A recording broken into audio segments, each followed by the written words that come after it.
Hello students, welcome you all on basic institute for engineers. स्वागत है आपका हमारे ऐप पे। इस बैच में हम लोग क्या डिस्कस करने जा रहे हैं, यहां पे आपको थंबनेल से ही पता चल रहा होगा कि 250 क्वेश्चंस हम लोग यहां पे देखने जा रहे हैं। बिल्कुल ध्यान रखिएगा, 250 एफएम के क्वेश्चन नहीं आप कहिए, 250 एफएम के कंसेप्ट्स कहिए। की कंसेप्ट हम डिस्कस करने जा रहे हैं, ठीक है। बिल्कुल ध्यान रखिएगा, ये क्लास कंटिन्यू चलेगा जब तक हम 250 कंसेप्ट डिस्कस नहीं कर लेते हैं। अच्छा, इसकी बात भी आपसे कर लें कि जैसे कि आप लोगों को पता ही है कि इस बैच का जो प्राइस है वो बहुत नॉर्मल प्राइस रखा गया है, दैट इज 99 रुपीज ओनली। लेकिन ये सिर्फ और सिर्फ 3 दिनों के लिए ही प्राइस है, ठीक है। फर्स्ट, सेकंड एंड थर्ड के बाद ये प्राइस 199 हो जाएगी। बिल्कुल ध्यान रखिएगा इस चीज को। सिविल, मैकेनिकल, इलेक्ट्रिकल तीनों का कोर्स चल रहा है, ठीक है। तीनों स्टूडेंट परचेज कर सकते हैं। सिविल में चल रहा है सॉइल मैकेनिक्स, मैकेनिकल में फ्लूइड मैकेनिक्स मैकेनिकल और सिविल दोनों के लिए कॉमन है, क्लियर। और इसके बाद इलेक्ट्रिकल ब्रांच के लिए इलेक्ट्रिकल मशीन।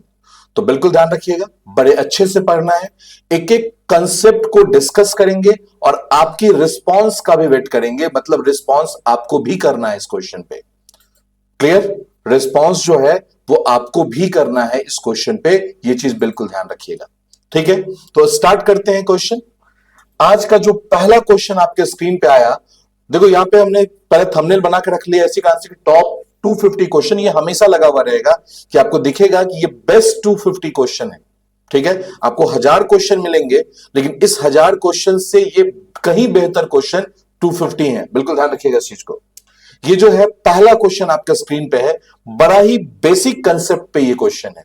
बताइए क्या होगा आंसर, जल्दी से, क्विक फास्ट। क्या क्वेश्चन है? A perfect fluid. और परफेक्ट फ्लूइड के ब्रैकेट में अगर आप देखेंगे लिखा हुआ, तो क्या लिखा हुआ है? Also known as ideal fluid. ये चूंकि आज पहला क्वेश्चन था तो ये लाइन आपको लिखा हुआ मिल गया। बिल्कुल ध्यान रखिएगा इस चीज को। लेकिन अगर आप एग्जाम में बैठे हैं तो कोई जरूरी नहीं है, क्वेश्चन भी पूछा गया है, a perfect fluid is also known as, perfect fluid is also known as, ठीक है। तो ऐसे क्वेश्चंस भी आ चुके हैं, तो इसके लिए आपको मेंटली प्रिपेयर रहना है। क्या आंसर होना चाहिए इसका, जल्दी बताइए, क्विक फास्ट। क्या आंसर होना चाहिए इसका? अगर बात करें तो, अगर हम बात करेंगे perfect fluid also known as ideal fluid, तो आइडियल फ्लूइड किसे कहते हैं? क्या आइडियल फ्लूइड का कोई एग्जिस्टेंस है? क्या आइडियल फ्लूइड का कोई एग्जिस्टेंस है? नहीं है, ठीक है। आइडियल फ्लूइड जो होता है वो फ्लूइड है जो फ्रिक्शनलेस हो, मतलब जिसकी विस्कोसिटी 0 हो और जो इनकॉम्प्रेसिबल हो। दुनिया में ना तो इनकॉम्प्रेसिबल फ्लूइड है, ना ही ऐसा कोई फ्लूइड है जिसकी विस्कोसिटी 0 होती हो। ये जस्ट एक आपका एजम्पशन है, हम मान लेते हैं कि ऐसा होता है। नहीं, बिल्कुल ध्यान रखिएगा, एग्जिस्टेंस नहीं है आइडियल फ्लूइड का। तो देखो आइडियल फ्लूइड, ये बोला परफेक्ट फ्लूइड, रियल फ्लूइड, गलत है। द वन विच ओबे परफेक्ट गैस लॉ, ये भी नहीं है आपका, ऑब्वियस बात है। कॉम्प्रेसिव एंड गैसियस, ठीक है ना। देखिए ध्यान से, incompressible and frictionless, incompressible and non viscous, incompressible and inviscid. Obvious सी बात है, जैसे ही हमने देखा तो हमें लगा कि डी ऑप्शन इज परफेक्ट। नहीं, तो ऑब्वियस सी बात है सुनील, आपका आंसर जो है वो बिल्कुल सही है, डी ऑप्शन इज करेक्ट, ठीक है। चलिए अब देखते हैं नेक्स्ट क्वेश्चन क्या निकलता है पिटारा में से। ये है नेक्स्ट क्वेश्चन, बताइए क्या होगा। When subjected to shear force, जब हम शियर फोर्स अप्लाई कर रहे हैं किसी भी फ्लूइड के ऊपर, तो क्या होगा? जब भी किसी फ्लूइड के ऊपर शियर फोर्स अप्लाई कर रहे हैं तो क्या होगा? जल्दी से बताइए, क्विक फास्ट। पहला क्या बोल रहा है? Deform continuously no matter how small the shear force में बी। फ्लूइड का डिफिनेशन क्या है? A substance which can flow, वो सब्सटेंस जो फ्लो कर सके। And what is the cause behind that flow? What is the cause behind that flow? Shear force. वो fluid जो स्मॉल शियर फोर्स के कारण भी मूव कर जाए उसे हम कहते हैं फ्लूइड। इट डजंट मैटर कि वो स्मॉल कितना है, हल्का सा टच भी कर दे और मूव कर जाए, that is known as fluid. तो पहला ही ऑप्शन सही है ना, देखो ध्यान से। Deform continuously no matter how small the shear stress में बी, कितना छोटा शियर स्ट्रेस है दैट डजंट मैटर। नहीं, सेकेंड ऑप्शन पढ़े क्या है, deform continuously only for large shear force. अरे लार्ज शियर फोर्स में तो सॉलिड भी मूव कर जाता है। अगर लार्ज शियर फोर्स की बात करेंगे तो लार्ज शियर फोर्स में तो सॉलिड भी मूव कर जाता है। ठीक है, लिक्विड और गैस की क्या बात कर रहे हैं। ठीक है, तो ये ऑप्शन नहीं है। अंडरगोज स्टैटिक डिफॉर्मेशन, गलत है बिल्कुल, स्टैटिक डिफॉर्मेशन की तो कोई बात ही नहीं उठ रही है। नहीं, deform continuously only for small shear stress, small shear stress के कारण तो डिफॉर्म करता ही करता है, लेकिन ओनली फॉर, ना देखो वर्ड क्या यूज कर लिया, ओनली फॉर, ओनली फॉर कर लिया तो गलत हो गया, ओनली फॉर नहीं करता तो ए ऑप्शन डी ऑप्शन दोनों सही हो जाते, दोनों सेम ऑप्शन हो जाता। तो ए इज बेस्ट आंसर, बिल्कुल ध्यान रखिएगा, ए जो है वो सही आंसर है। ठीक है ना, बिल्कुल ध्यान रखिएगा। ये सारे क्वेश्चंस आपको pre as well as mains दोनों में काम आने वाले हैं। ठीक है, आरआरबी जेई की वैकेंसी आने वाली है, उसमें यूज होगा, बिल्कुल ध्यान रखिएगा। तो बड़े अच्छे से आपको इस क्वेश्चन को रखना है अपने पास में। ठीक है, चलिए नेक्स्ट क्वेश्चन आपके स्क्रीन पे देखिए ध्यान से। For a fluid the shear stress was found to be directly proportional to rate of angular deformation, the fluid is classified as, fluid को क्या कहेंगे, जल्दी बताइए, फ्लूइड को क्या कहेंगे, बोलो कुछ भी कह दो, क्या पता चलता है फ्लूइड को, नहीं क्या कहेंगे फ्लूइड को, जल्दी क्विक बताइए जल्दी से। For a fluid, the shear stress was found to be directly proportional to rate of angular deformation. क्या होगा जल्दी बताओ, कुणाल, सुनील और भी जो बंदे हैं सब बताइए जल्दी से, जल्दी आंसर दीजिए प्लीज। बस लाइव में बैठते हो, बैठने से क्या होगा, आपको पार्टिसिपेट करना पड़ेगा। एक पेपर लो, ठीक है, अगर कोई न्यूमेरिकल आता है तो उसको सॉल्व करो, ठीक है, अपना मार्क्स कैलकुलेट करो खुद, ये आपका सेल्फ एवेल्यूएशन टेस्ट है, बिल्कुल ध्यान रखिएगा। सेल्फ एवेल्यूएट करो अपने आप को, जब क्लास लास्ट होगी, मान लो 15 क्वेश्चन, 20 क्वेश्चन, 25 क्वेश्चन हम कर रहे हैं, तो चेक करो कितने सही हुए। अगर कुछ गलती होती है तो मुझसे पूछो कि सर ये मिस्टेक हो गया, कैसे सही करें इसको, या इसका आंसर ये नहीं हो सकता था क्या। बिल्कुल लाइव क्लास से कुछ फायदा तो उठाओ। ए ऑप्शन आ रहा है, नहीं, चलो देखते हैं ए ऑप्शन है नहीं। हमने बात किया कि shear stress is directly proportional to rate of angular deformation. ठीक है, shear stress is directly proportional to rate of shear strain, shear stress is directly proportional to rate of shear strain और rate of angular deformation. Graph सिखाया बनाना, आपको याद है, हमने आपको ग्राफ सिखाया था। ठीक है, बोला था ना कि ये है आपका टाउ और ये है आपका डी बाई डी वाई, और इसकी विस्कोसिटी रहेगी कांस्टेंट, तो ग्राफ कैसा हो जाएगा, लीनियर, तो ग्राफ हो गया लीनियर, बिल्कुल ध्यान रखिएगा। क्वेश्चन देख लीजिए क्या है। For a fluid the shear stress was found to be directly proportional rate of angular deformation, तो ऑब्वियस सी बात है कौन सा फ्लूइड हो जाएगा, न्यूटोनियन फ्लूइड। अब यहां से हमने क्या क्या कवर कर लिया पता है, यहां से हमने कवर कर लिया कि सी अगर न्यूटोनियन फ्लूइड के ग्राफ की बात करेंगे कैसा होगा, लीनियर ग्राफ होगा। समझ में आया बात, ग्राफ कैसा होगा, लीनियर ग्राफ होगा।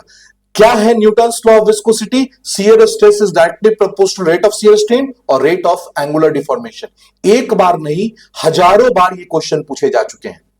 ठीक है, अगर आप देखोगे एसएससी जेई में ही तो हर एक साल रिपीट करके ये क्वेश्चन पूछता है, आरआरबी जेई भर भर के ये क्वेश्चन पूछे गए हैं, जो बार भर भर के क्वेश्चन पूछे गए हैं, जितने भी एग्जामिनेशन होते हैं उन सब में ये क्वेश्चन तो एक कॉमन बन जाता है, हर एक साल बीच करके एक बार क्वेश्चन पूछ देगा, बिल्कुल ध्यान रखिएगा।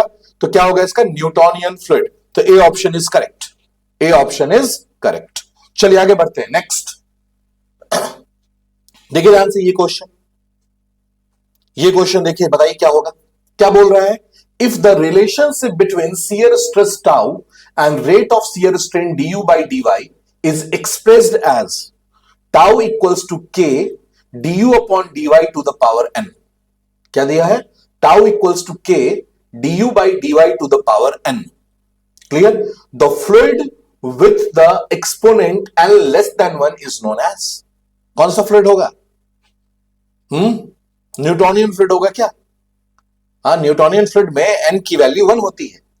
ठीक है, न्यूटोनियन फ्लूइड में n की वैल्यू कितनी होती है, कोई पूछ दे 1, अगर कोई बोल दे फॉर न्यूटोनियन,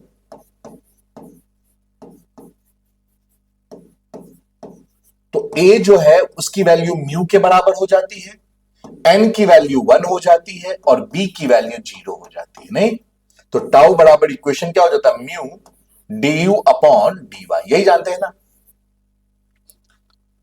जल्दी बताइए इसका। अगर हम बात करेंगे किसकी, डायलेटेंट की, जो न्यूटोनियन है, नॉन न्यूटोनियन है, नहीं तो डायलेटेंट में n की value greater than 1, b equals to 0।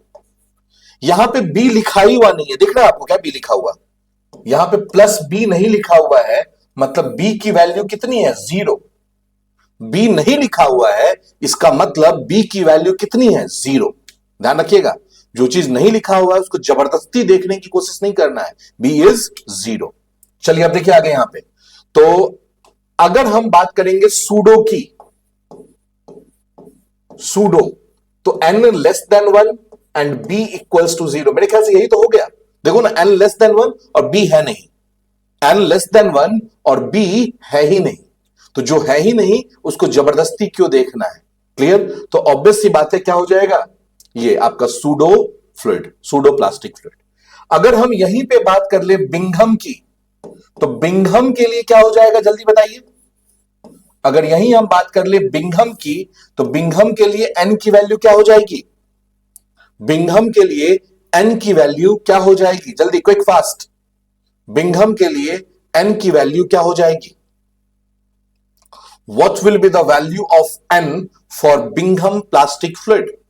Bingham plastic fluid के लिए n की वैल्यू कितनी है आपका, 1। n की वैल्यू कितनी होती है, 1। आप बोलोगे सर ये 1 तो वैल्यू न्यूटोनियन के लिए भी है, लेकिन यहां पे b जो है उसकी वैल्यू 0 नहीं होती है। ध्यान रखना, b नॉट इक्वल्स टू 0। ठीक है ना, b नॉट इक्वल्स टू 0। एक होता है आपका रियोपेक्टिक, रियोपेक्टिक, इसमें n greater than 1 and b not equals to 0। और एक होता है थिक्सो, ठीक है, n less than 1 and b not equals to 0। अब क्या ये एक क्वेश्चन मैंने डिस्कस किया, अगर किसी ने पूछा कि सर ये तो एक ही क्वेश्चन आपने किया ना डिस्कस, देखो ध्यान से, यहां पे हमने कितने क्वेश्चन डिस्कस कर लिए, 1 2 3 4 5 और 6। यहां टोटल 6 क्वेश्चन डिस्कस हो गया एक क्वेश्चन से ही।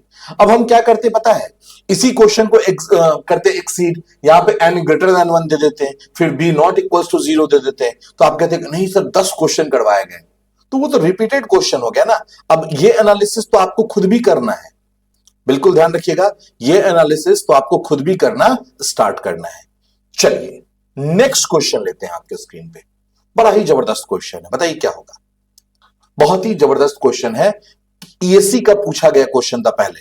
ये क्वेश्चन पहली बार उठाया था इंजीनियरिंग सर्विसेज एग्जामिनेशन में, ठीक है ना, बिल्कुल ध्यान रखिएगा। अब क्वेश्चन क्या कह रहा है ये समझने की कोशिश करना है अपने को, ठीक है ना। तब तक हम इसको बनाएंगे कैसे वो हम देख लेते हैं, ठीक है। तब तक आप क्या करें कि हमें बताने की कोशिश करें क्या आंसर होना चाहिए आपके हिसाब से। ऐसे क्वेश्चंस कभी गलत नहीं होंगे, वेराइटीज ऑफ क्वेश्चन इस पे, वेराइटीज ऑफ क्वेश्चन आपको मिलते नहीं है, क्योंकि ऐसे ऐसे अच्छे अच्छे क्वेश्चंस बुकलेट डालते ही नहीं है, ठीक है ना। एक आध क्वेश्चन ईएससी में पूछ लिया गया तो डाल दिया, इसके बाद इस पे कोई बना के क्वेश्चन डाला ही नहीं कभी, लेकिन बहुत क्वेश्चन बनते हैं। जल्दी बताइए, जल्दी क्विक फास्ट, जल्दी वेट कर रहे हैं आप ही का। चलिए टाइम लीजिए, लीजिए, साइड हट गया मैं।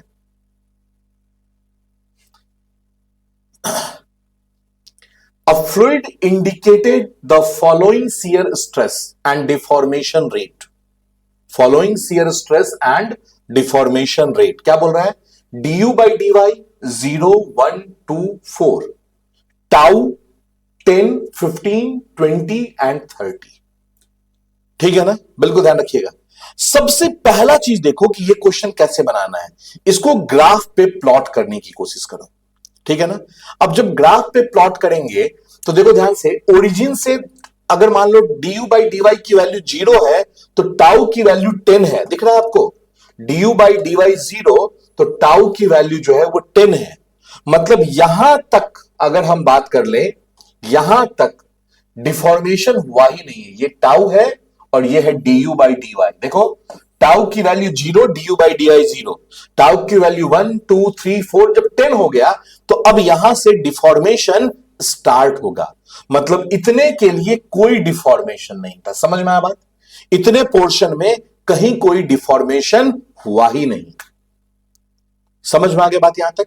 अब जब डिफॉर्मेशन हो रहा है तो देखो ध्यान से, स्लोप बराबर होता है, slope equals to tau by d u by d y होता है, tau by d u by d y. तो यहां पे तो छोड़ दो, अब यहीं से स्टार्ट ही होगा। यहां देखो ध्यान से, देखो 10 तो ऑलरेडी जा चुका है, तो टाउ की वैल्यू कितनी अब बात करेंगे तो स्लोप 1 की बात करते हैं पहले। देखो ध्यान से, स्लोप 1 देखो ध्यान से कितना हो गया, टाउ 10 तो है ही, अब 15 गया तो 5 ही का राइज हुआ ना, तो ये हो गया 5/1, 5/1। फिर आगे बढ़ो, स्लोप 2 इस पे आ जाओ, स्लोप 2, स्लोप 2 कितना, देखो 10 तो पहले से उठा हुआ था, अब 20 उठा है, तो डिफरेंस कितने का, 10 का, तो ये हो गया आपका 10/2, मतलब कितना हो गया 5/1। स्लोप 3, स्लोप 3, अब देखो यहां पे 30, 10 तो पहले से उठा हुआ था तो 20 का हो गया, नहीं तो ये हो गया 20/4, मतलब हो गया 5/1। तो आप हमें यह बताओ कि स्लोप कहां ज्यादा है, स्लोप ज्यादा कहां पे है, यहां पे ज्यादा है स्लोप, या यहां ज्यादा है स्लोप, या यहां ज्यादा है स्लोप? स्लोप ज्यादा कहां पे है, जल्दी बताइए, स्लोप कहां पे ज्यादा है? ये मान लो फर्स्ट है, ये सेकंड है, ये थर्ड है, तो स्लोप कहां ज्यादा है, 1 पे, 2 पे, या 3 पे? सोच के बताओ, स्लोप 1 इज ग्रेटर और स्लोप 2 और स्लोप 3? तो आंसर है कि सर तीनों स्लोप तो बराबर दिख रहा है ना, तीनों स्लोप बराबर दिख रहा है, स्लोप 1 5:1, स्लोप 2 5:1, स्लोप 3 5:1। इसका मतलब ग्राफ लीनियर होगा, इसका मतलब हो गया ग्राफ जो है वो लीनियर होगा, नहीं यही मतलब हुआ ना इसका, ग्राफ जो है वो लीनियर होगा, तो ग्राफ बना दिया लीनियर। अब बताओ कौन सा फ्लूइड है ये, अब बताओ कि ये फ्लूइड कौन सा है, ऑडिबल है, ऑडिबल विजिबल है क्लियरली? नहीं, क्योंकि सन्नाटा छा गया, इसका आंसर पूछ रहे हैं। इतना भयंकर क्वेश्चन भी तो नहीं था कि सन्नाटा छा जाए। ऑडिबल विजिबल है क्लियरली, ठीक है। अब देखो ध्यान से, क्या अगर यही ग्राफ, देखो गलत कर दिया कुणाल, कुणाल का हो गया गलती, कुणाल समझ भी नहीं पाया, मतलब देखो हे नालायक, वर्ड अब स्टार्ट हो रहा है।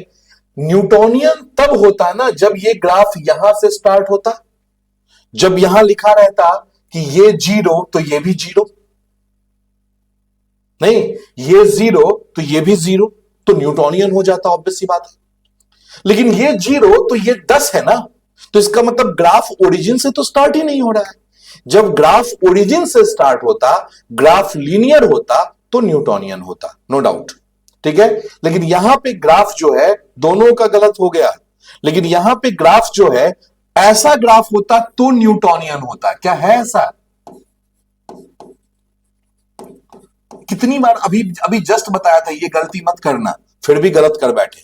तो कौन सा होगा जल्दी बताओ, अब भी तो बता दो कौन सा होगा, बी बिंघम प्लास्टिक, बिल्कुल Bingham plastic, Bingham plastic is the correct answer. इसका आंसर क्या हो जाएगा, B, that is Bingham plastic, Bingham plastic. समझ में आया बात? इसका आंसर हो जाएगा बिंघम प्लास्टिक, बिल्कुल ध्यान रखिएगा। क्लियर हुआ कंसेप्ट या नहीं? ऐसे ऐसे क्वेश्चंस भरे पड़े आएंगे अब डेटा चेंज कर करके, आपको करना बस इतना ही है कि स्लोप निकाल लो, जितने भी लॉट दिए हुए ना सबका स्लोप निकाल लो, स्लोप सेम है या स्लोप इंक्रीजिंग है या स्लोप डिक्रीजिंग है। समझ में आता है कि नहीं? हो सकता है कि स्लोप 1 छोटा होता, स्लोप 2 उससे बड़ा होता, स्लोप 3 इससे बड़ा होता, तो ग्राफ ऐसा हो जाता, तो ये हो जाता कौन सा, रियोपेक्टिक, ठीक है। अगर स्लोप डिक्रीजिंग होता तो हो जाता थिक्सोट्रोपिक, अगर ग्राफ ओरिजिन से स्टार्ट होता तो फिर से एनालिसिस स्टार्ट होता। फिर से जब टेस्ट सीरीज स्टार्ट करेंगे ना, हमें जेई से मतलब नहीं है कि जेई के एग्जाम के टाइम में टेस्ट सीरीज लॉन्च करेंगे, सब्जेक्ट वाइज टेस्ट सीरीज बहुत जल्दी लॉन्च कर देंगे, बिल्कुल ध्यान रखिएगा। वो दूसरे कोचिंग वाली बात नहीं है कि भाई जब एग्जाम का टाइम आएगा तब टेस्ट सीरीज लॉन्च करेंगे, हम एग्जाम से पहले तैयारी करने वाले बंदे हैं, ठीक है ना, बिल्कुल ध्यान रखिएगा। हम लोग एग्जाम से पहले ही तैयारी कर लेंगे, ठीक है, पहले ही बहुत अच्छे से तैयारी कर लेंगे, तैयारी नहीं बहुत अच्छे से तैयारी करके जाएंगे, ठीक है। तो हम टेस्ट सीरीज भी स्टार्ट करेंगे, जैसे ही ये लॉट खत्म होगा ना वैसे ही देखेंगे एक नया सब्जेक्ट और एफएम का टेस्ट सीरीज, ठीक है, बिल्कुल ध्यान रखिएगा इस चीज को। तो इसके लिए मेंटली प्रिपेयर रहिए कि ये क्वेश्चन हमने करवा दिया, अब इसी टाइप का दूसरा क्वेश्चन आपको दे देंगे टेस्ट सीरीज में। तो इस क्वेश्चन को 2 बार 4 बार बनाना है। ये पीडीएफ भी आपके लिंक में अटैच हो जाएगा, बिल्कुल ध्यान रखिएगा। जो आपका बना हुआ है ना वहां पे वीडियो और पीडीएफ दोनों ही रहेगा। चलिए आगे बढ़ते हैं। नेक्स्ट क्वेश्चन, बड़ा सा क्वेश्चन आ गया, नहीं इतना बड़ा न्यूमेरिकल आएगा? हाँ, किसी ने बोला सर इतना बड़ा न्यूमेरिकल आएगा एग्जाम में, आएगा क्या? क्या लग रहा है तुम्हें? हाँ बिल्कुल, सारे सब्जेक्ट के लिए टेस्ट सीरीज होगा। पार्ट टेस्ट होगा, पहले इंडिविजुअल टेस्ट होगा, फिर पार्ट टेस्ट होगा, ठीक है ना। पार्ट टेस्ट का मतलब कि 2 सब्जेक्ट मिला के कंबाइंड, फिर फुल टेस्ट होगा, सब कुछ होगा। और ये सब काम हम जेई से पहले करके बैठ जाएंगे, निश्चिंत हो जाएंगे। नहीं वो नहीं कि कल एग्जाम है और आज टेस्ट सीरीज तो मेरा रह ही गया, वो चीज हम नहीं करेंगे, बिल्कुल ध्यान रखिएगा। हम अपने यहां जो भी काम करेंगे तो वो बिल्कुल ध्यान रखिएगा कि सब कुछ पहले होगा, प्री प्लान रहेगा चीजें, ठीक है ना, बिल्कुल ध्यान रखिएगा इस चीज को। चलो देखो ध्यान से, यहां पे क्या है, a Newtonian fluid fills the clearance between, आप बना के दिखाओ, मैं नहीं बनाऊंगा इसको, ठीक है ना। आप बनाओ, देखो कितना जल्दी बना सकते हो, ठीक है ना। आप बनाओ, आप अटेम्प्ट करो, आपसे नहीं बनेगा तो फिर मैं देखूंगा। नहीं, आप टाइम लो, आपके पास में थोड़ा सा हम टाइम दे देते हैं। कितना टाइम दे दें इस पे? चलो दे दिया आपको 30 सेकंड का टाइम, 30 सेकंड का टाइम आपको दे दिया। अब कल से टाइमर लगाएंगे, ठीक है ना, ध्यान रखिएगा। कल से टाइमर लगाएंगे क्वेश्चंस पे, सारे क्वेश्चंस पे टाइमर सेट होंगे, क्लियर, ध्यान रखिएगा इस चीज को। कल से करेंगे टाइमर सेट और उसके बाद बताएंगे। अभी फिलहाल इस क्वेश्चन पे हमने दिया आपको 30 सेकंड का टाइम।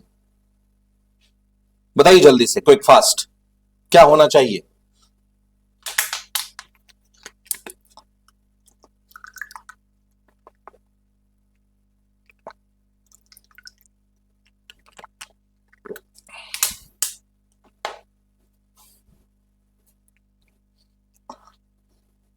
बना किसी से?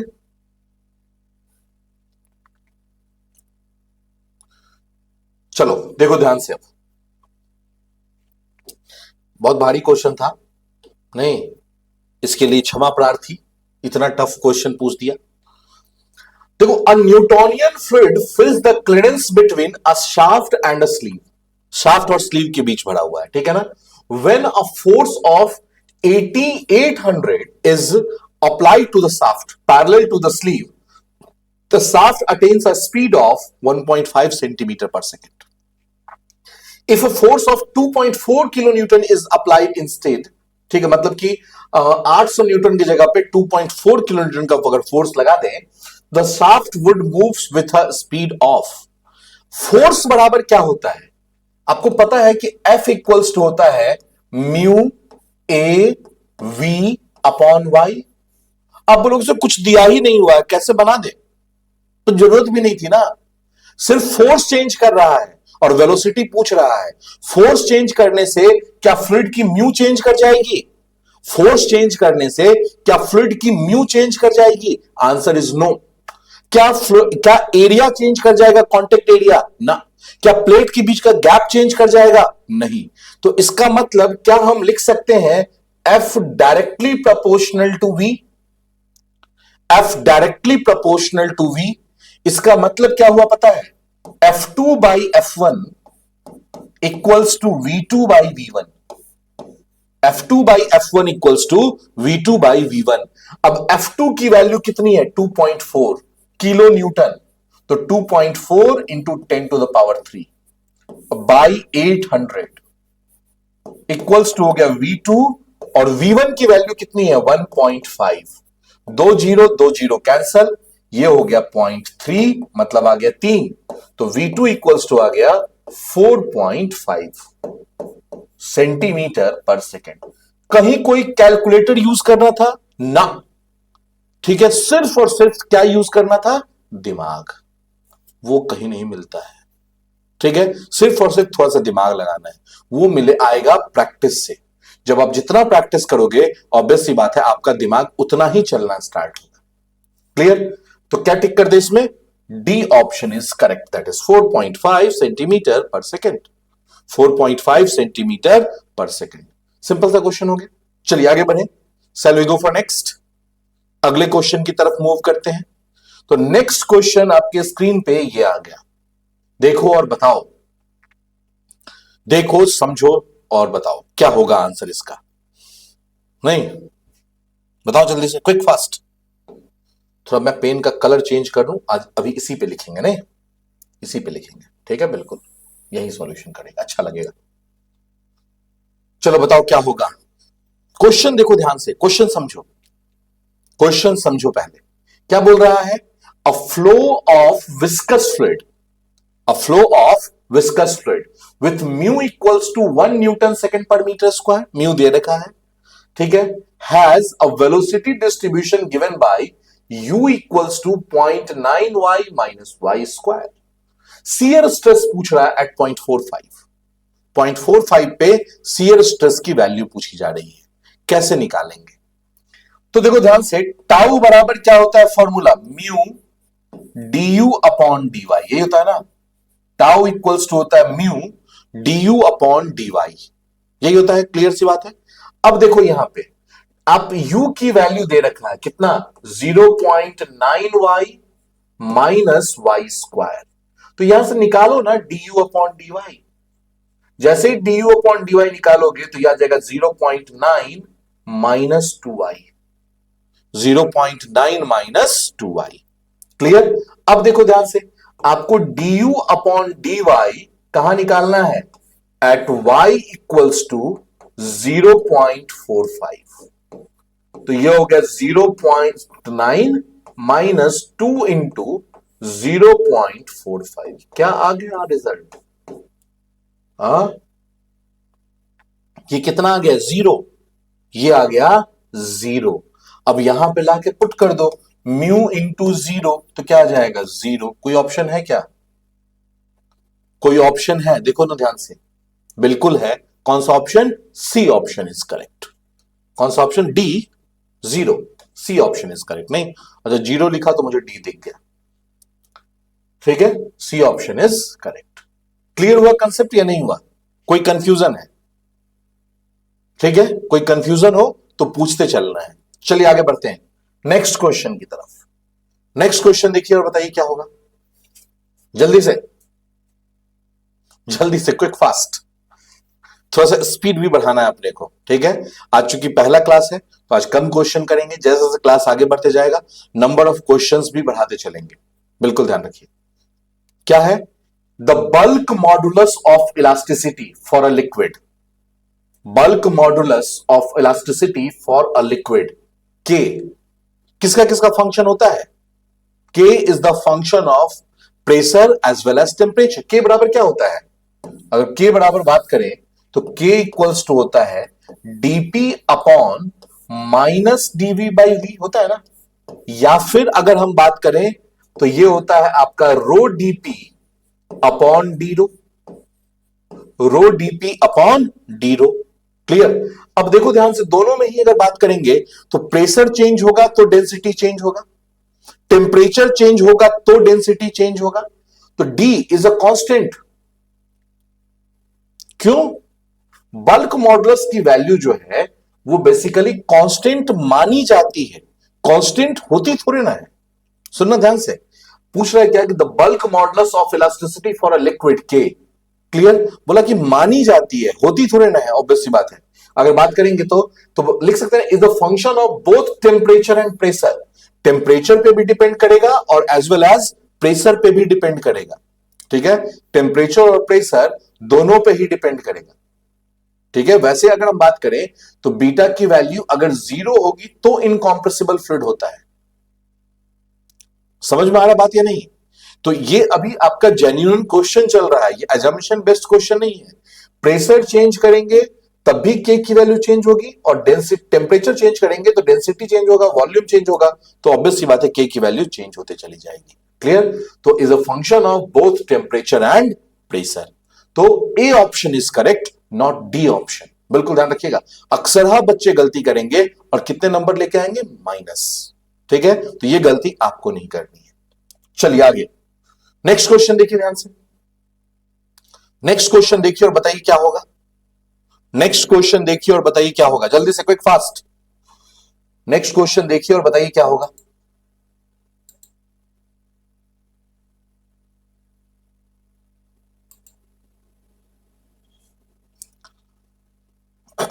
नेक्स्ट क्वेश्चन बताइए क्या होगा।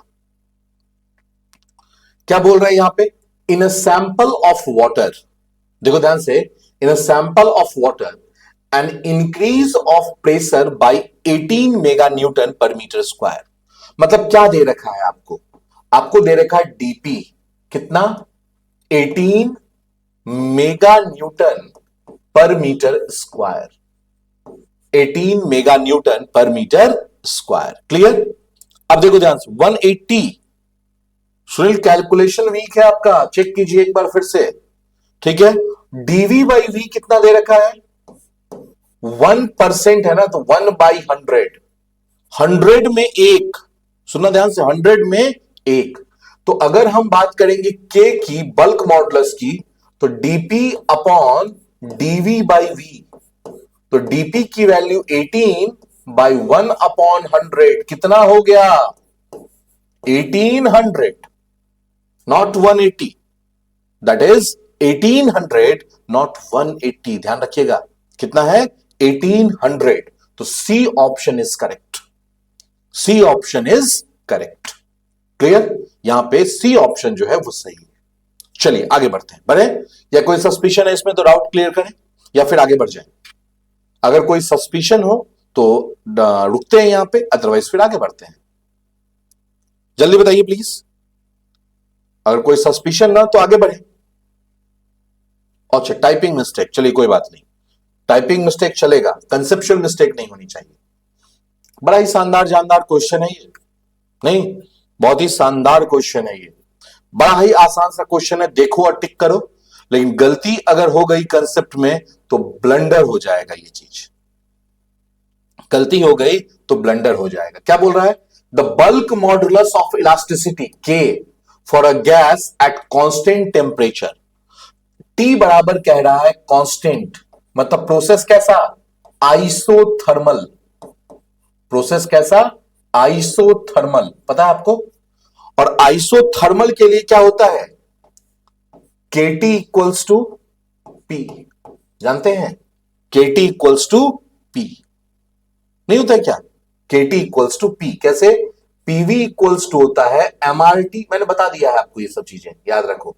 तो P इक्वल्स टू हो गया M/V RT, और M/V को कहते हैं रो RT, यहां पे RT तो कांस्टेंट है, तो P इक्वल्स टू क्या हो गया, रो C। अब इसको डिफरेंशिएट कर दो, तो ये हो गया DP इक्वल्स टू हो गया CD रो, तो DP by d rho equals to कितना हो गया, C, रो से दोनों साइड मल्टीप्लाई कर दो, तो ये बन गया KT, और रो सी क्या होता है, P के बराबर, तो रो सी हो गया P के बराबर। नहीं समझ में आया, क्लियर। लेकिन सुनो अब ध्यान से, बिल्कुल, अगर यहीं पे बोल देता एडियाबेटिक, तो अगर यहीं बोल देता एडियाबेटिक, ठीक है, तो इसके लिए क्या होता है, के ए बराबर गामा पी, के बराबर क्या होता है, गामा पी। तो कई बार हम लोग डिस्कस कर चुके हैं इस चीज को कि आइसोथर्मल के लिए पी, एडियाबेटिक के लिए गामा पी, ध्यान रखिएगा, आइसोथर्मल के लिए पी, एडियाबेटिक के लिए गामा पी, एडियाबेटिक के लिए क्या, गामा पी, समझिएगा ध्यान से, एडियाबेटिक प्रोसेस के लिए that is gamma P. Adiabatic की बल्क मॉडुलस ज्यादा होती है या आइसोथर्मल की, तो एडियाबेटिक की ज्यादा होती है, क्योंकि गामा की वैल्यू हमेशा 1 से बड़ी होती है, gamma is always greater than 1। Clear, चलिए आगे बढ़ते हैं, नेक्स्ट।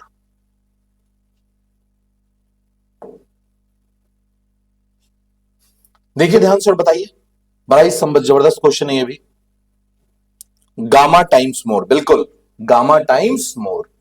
चलिए ये क्वेश्चन बताइए, kerosene is known to have a bulk modulus of elasticity, K की वैल्यू दी हुई है, and the relative density of 0.806, 0.806. The speed of sound in kerosene in metre per second is, क्या होगा जल्दी बताओ। बहुत ही अच्छा क्वेश्चन है और थोड़ा सा लिंक से हटके है, ठीक है। क्वेश्चन थोड़ा सा समझना पड़ेगा आपको पहले, ठीक है। एक कंसेप्ट है जो आपने पढ़ा होगा कि मैक नंबर का। मैक नंबर होता है क्या? Inertia force by elastic force. पता है आपको? Inertia force by elastic force. Inertia force क्या हो गया? Rho L square V square, और ये क्या हो गया आपका? के एल स्क्वायर। इसका रूट भी होता है, ध्यान रखिएगा, क्योंकि नहीं तो ये कॉची नंबर हो जाएगा। एल स्क्वायर से एल स्क्वायर कैंसल, तो ये हो गया आपका v बाहर by root under K by rho, और root under K by rho को हम कहते हैं speed of sound. Root under K by rho को कहते हैं हम स्पीड ऑफ साउंड। सुनिएगा ध्यान से, ठीक है। ये होता है आपका स्पीड ऑफ साउंड। तो क्या पूछा आपसे? स्पीड ऑफ साउंड, तो c इक्वल्स टू हो गया रूट अंडर k। तो k की वैल्यू आपको दे रखा है 1.43 इंटू 10 टू द पावर 9, और बाई रो डेंसिटी, तो स्पेसिफिक ग्रेविटी दे रखा है 0.806, तो इंटू कितना कर दे? 10 टू द पावर 3 कर दे। इसको सॉल्व कर लीजिएगा, आंसर आ जाएगा। कितना आ गया बताइए प्लीज, कितना आ गया इसका आंसर? जल्दी से बता दीजिए कितना आ गया answer. What is the answer? ये 3 कैंसिल हो गया, तो मेरे ख्याल से ये बच गया 6, ठीक है ना। 6 बच गया, तो 3 बाहर आ गए, 10 टू द पावर 3 बाहर आ गया यहां से, ठीक है। और ये 1.43/86 है ना, तो जस्ट ऑलमोस्ट और डबल मान लो 2, लगभग 1300 आएगा। ये आएगा आंसर मेरे ख्याल से, चेक कर लेना एक बार। मेरे ख्याल से अप्रॉक्स आंसर वो आना चाहिए, क्योंकि देखो ना यहां पे ध्यान से, 3 कट गया तो 10 टू द पावर 3 तो ऐसे ही बाहर खड़ा है आके, 10 टू द पावर 3 तो ऐसे ही बाहर खड़ा है।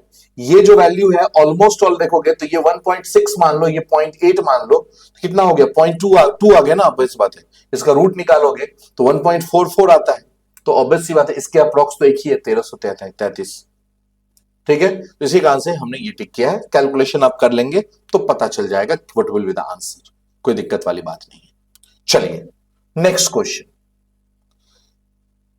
बताइए जल्दी से, जल्दी से, क्विक फास्ट। थोड़ा बहुत तो पढ़ा हुआ होगा ना एफएम, ठीक है, थोड़ा बहुत पढ़ा हुआ होगा एफएम, ये मान के चलते हैं, ठीक है। क्या बोल रहा है? If the capillary rise of water in a 2 mm dia tube is 1.5 centimetre.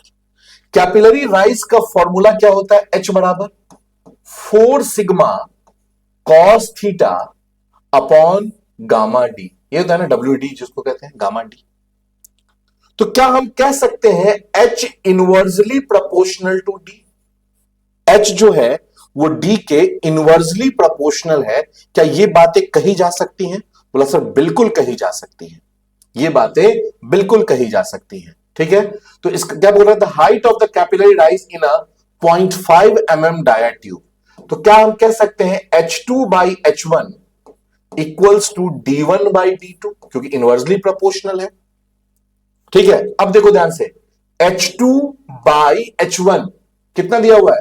1.5 centimetre. The height of capillary rise in a 0.5, अब डायमीटर कितना है यहां पे? 2 mm, और यहां पे डायमीटर कितना है? 0.5 mm। देखो ना ध्यान से, 2 mm और ये है आपका 0.5 mm। अब इसको सॉल्व कर लीजिए आप, देखो ना 4 हो गया, 6 मेरे ख्याल से आ जाएगा आंसर, नहीं 6। कैलकुलेशन कितना सिंपल सा है, देखो देखो ध्यान से। सिर्फ और सिर्फ क्वेश्चन में क्या लग रहा है? कंसेप्ट। कंसेप्ट के अलावा क्वेश्चन में कुछ भी नहीं है, कंसेप्ट के अलावा क्वेश्चंस में कुछ भी नहीं है, बिल्कुल ध्यान रखिएगा इस चीज को, ठीक है ना। तो ये चीजें हैं। Shall we go for next? C option is correct, बिल्कुल सही, बिल्कुल सही, C option is correct. Next देखो और बताओ प्लीज। ये ईएससी का क्वेश्चन है, 2001 का पूछा हुआ, ठीक है। इंजीनियरिंग सर्विस एग्जामिनेशन 2001 का क्वेश्चन है। क्या बोल रहा है? The shear stress developed in a lubricating oil of viscosity 9.81 poise filled between two parallel plates 1 centimeter apart and moving with relative velocity of 2 meter per second is। shear stress पूछ रहा है tau, तो tau equals to क्या होता है, formula पता है आपको, mu V upon Y. Tau equals to होता है म्यू वी अपॉन वाई, पता है ये formula, tau equals to mu V upon Y. अब देखो यहां पे म्यू की वैल्यू कितनी दे रखी है, 9.81 पॉइज। पॉइज से काम नहीं चलने वाला है, आपको इसको Newton second per metre square में चेंज करना पड़ेगा। तो क्या करते हैं, अगर हम बात करते हैं वन पॉइज, तो वन पॉइज इक्वल्स टू क्या होता है, यह भी एक ऑब्जेक्टिव क्वेश्चन है। वन पॉइज इक्वल्स टू कितना, 0.1 newton second per metre square. One poise equals to 0.1 newton second per metre square.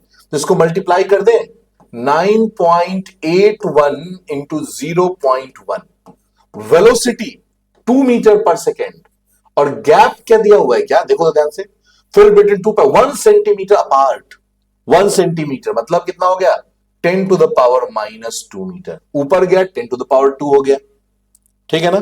कितना आ जाएगा देखो ध्यान से, 196.2 आ जाएगा क्या, बिल्कुल, दैट इज 196.2, क्योंकि 98.1 इंटू 2 कर दो, ठीक है ना, that is 196.2 Newton per metre square. Simple सा क्वेश्चन है या नहीं, बिल्कुल बहुत ही आसान सा क्वेश्चन है, ठीक है ना। चलिए आगे बढ़ते हैं। Next question, assertion reason. एक नया फैशन चला है असर्शन रीजन का, क्योंकि आपको प्री के साथ साथ मेंस भी देना है, ठीक है ना। तो एक एक क्वेश्चन असर्शन रीजन का भी लेके चलेंगे, बिल्कुल ध्यान रखिएगा। देखिए असर्शन रीजन में क्या है, बताइए जल्दी से, क्वेश्चन पढ़िए, क्वेश्चन पढ़िए, विजिबल है क्वेश्चन तो पढ़िए और बताइए क्या होगा। अगर विजिबल है तो देखिए और बताइए कि क्या होगा।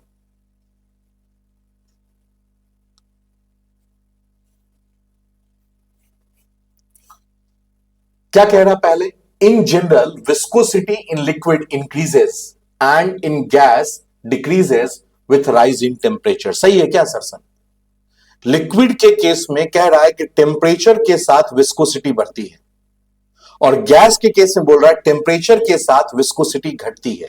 क्या कंसेप्ट सही है, पहला चीज बात करें, पहले देखेंगे असर्शन सही है या नहीं, फिर देखेंगे रीजन सही है या नहीं, फिर देखेंगे क्या ये जो रीजन है ये असर्शन को फुलफिल कर रहा है, ये पूरे डिटेल में चेक करते हैं, ठीक है ना।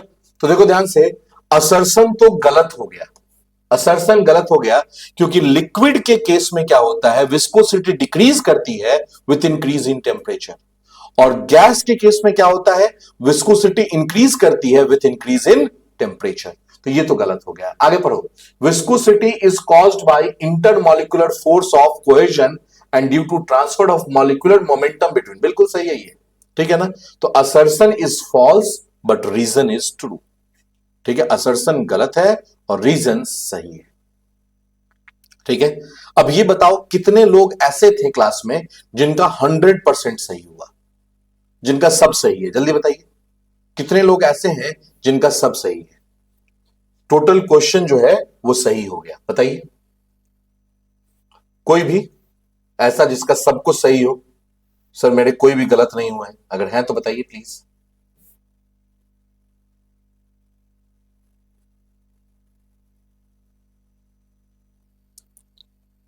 ठीक है ना। चलिए, तो अपने आपके जितने भी मित्रगण होंगे, जो शुभ चिंतक मित्र होंगे, देखो जो आप जिनको आपको नहीं बताना हो, ठीक है ना, उनको लगने दो ना पैसा, एक गलत हो गया, ठीक है ना।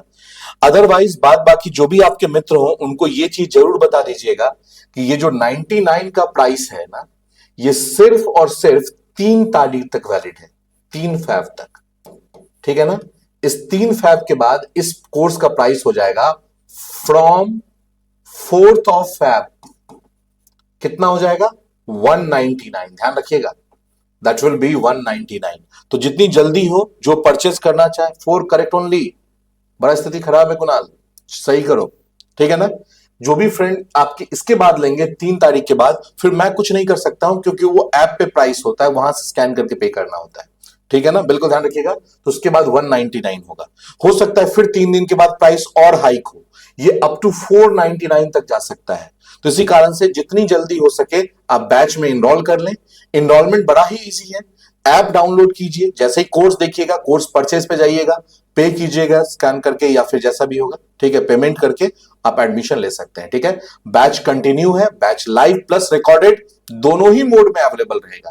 ऐसा नहीं कि हमने क्लास बंद किया तो आपका भी खत्म हो गया, आप भी चाहें तो क्लास कंटिन्यू देख सकते हैं। आपको 2 बार देखना हो, 3 बार देखना हो, ये पीडीएफ भी आपको मिल जाएगा इसके साथ में, ठीक है। अगर कोई भी दिक्कत होता है तो कमेंट बॉक्स में, चैट बॉक्स में आप डाउट पूछ सकते हैं। तो मिलते हैं फिर कल आपसे नेक्स्ट सेशन में, तब तक के लिए thank you and good night.